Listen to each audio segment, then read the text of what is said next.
Hello everyone, this is 𝗖𝗍𝗶𝗶𝗴 and in this video we'll talk about the 3 danger habits that would cost you big in your college time. So first of all is not maintaining a good CGPA. So it is generally, when we come to the college, it is generally perceived that now we do not need to study, we do not need to focus on our subjects that are given to us in college. But that is a wrong perception. Now the reason being that once you would get to final year or the pre-final year, when the companies would start coming onto your campus for placements, then there would be a criteria that is a minimum CGPA. They would ask for minimum CGPA for shortlisting students.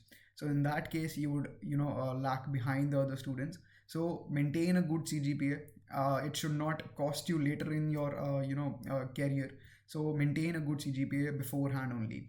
Next is not managing time. So it is, these 4 years of your college, 3 or 4 years of your college time, it is essential that you develop skills, you develop habits that would help you in your career as a software engineer or any other professional, right? So the biggest skill that is required, or biggest habit that is required out of professionals nowadays is of time management, right?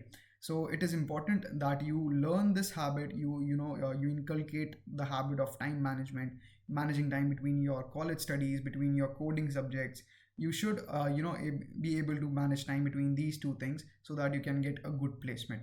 And the last one is not exploring your interests. So your college life shouldn't be bound to a computer, tied up to a computer solving coding problems. You should go out, interact with people. You should build a network so that you can get, for the perspective of your career, you can get good referrals from this network of yours.